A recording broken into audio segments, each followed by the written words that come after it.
යතුමා ගරු කන්‍යා සොහොයුරියන් එවැගේම අද මේ පූජාසනය හමුවෙහි අතිනතගත් ඔබ දෙපළ දයාබර දෙමව්පියන් නෑදෑ හිත මිතුරන් ඇතුළු ඔබ සියලු දෙනාගේම අවසරයි පළඟතුරේ සාන්තානා දහම් පාසලේ දහම් ගුරුවරියක ලෙස සේවය කරන ඔබට කෘතගුණ දැක්වීම සඳහා මා මේ අවස්ථාවක් කරගන්නවා ප්‍රථමයෙන්ම විවාහ බන්ධන වූවන්ගේ සැනසීමත් බලාපොරොත්තුවත් වූ සුද්ධ වූ ආනා මුනිස්වරියගේ බහුල මැදහත් පිහිට ලැබෙන සුබ අනාගතයකට සුබ විවාහ දිවියකට ඔබ දෙදෙනාටම ආශිර්වාද ගරු විදුහල්පති පියතුමා ප්‍රමුඛ කන්‍යා සොහොයුරියන් ප්‍රමුඛ සමස්ත දහම් ගුරු මණ්ඩලය වෙනුවෙන්ම ඔබ වෙත ගෙන එනවා.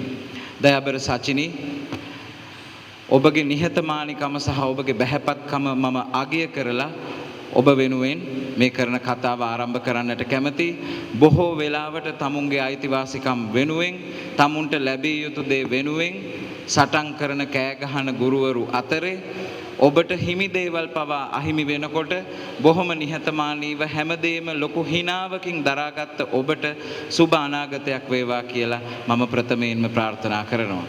විශේෂයෙන්ම ඔබව දහම් පාසලට යොමු කරන්නට මූලික වෙච්ච අමිල සර්වත් මම මේ අවස්ථාවේදී හරි ආදරේ මතක් කරනවා. ඒ වගේම ඔබ මේ කාල පරිච්ඡේදයේ පුරාවටම ගරු සුමිත් පියතුමා සමගත් ඒ වගේම ගරු අපේ වර්තමාන මේ සම්පාලක නිශාන්ත පියතුමා සමගත් අපේ දහම් පාසලේ අභිවෘද්ධිය වෙනුවෙන් කැප වෙලා කටයුතු කරපු ආකාරය අගය කරන්නට මා මේ මොහොතක් කරගන්නවා.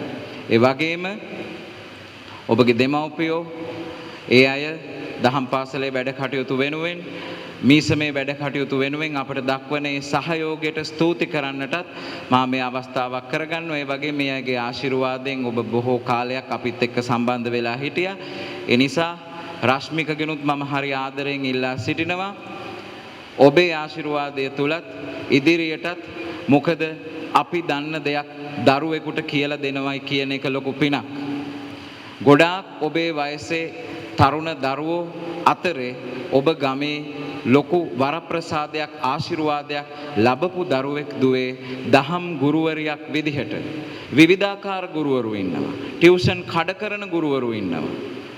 නමුත් ඒ අය අතරේ ඔබ දන්න දේ බොහොම නිහතමානීව ඇවිල්ලා දරුවොත් එක්ක බෙදා හදාගෙන ඒ ඉරිදා දවස සුද්ධවන්තව ගත කරන්නට මම දන්නවා ඔබ ගොඩාක් වගකීම් එක්ක ජීවත් වෙන කෙනෙක්.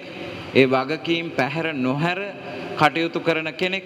ඒ වගේම මේ දහම් පාසල තුලත් ඔබට බාර කරපු වගකීම් ඔබ කවදාවත් නෑ බෑ නොකිය හරි ලස්සන හිනාවකින් ඒවා බාර අරගෙන කටයුතු කරපු දරුවෙක්. ඉතින් ඒ නිසා රශ්මිකගෙන් හරි ආදරෙන් ඉල්ලා සිටිනවා අනාගතයේදීත් ඔබගේ පෞල් ජීවිතයට බාධාවක් නොවන විදිහට කවදාවත් හිතන්නට එපා.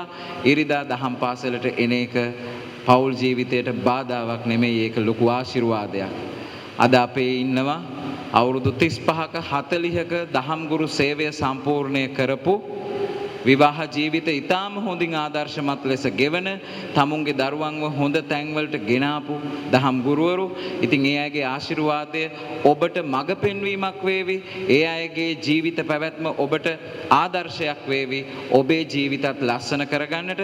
ඉතින් දයාබර සචිනි, දයාබර රශ්මික සමස්ත පළඟතුරේ සාන්තානා දහම් පාසල වෙනුවෙන් විදුහල්පති පියතුමා වෙනුවෙන් ඔබට නැවතත් සුභාශිංසන ගෙන එමින් අපි ඔබට පිරිනමන ත්‍යාග පිරිනමන්නට අපේ දහම් පාසලේ ජ්‍යෙෂ්ඨ ගුරුතුමෙක් වෙන ලලන්ත සර්ටත් ඒ වගේම 6 ශ්‍රේණියේ ඉරේෂමිස්ටත් 3 ශ්‍රේණියේ නිමාෂමිස්ටත් ආරාධනා කරනවා. ඔබ සියලු දෙනාටම ස්තුතියි.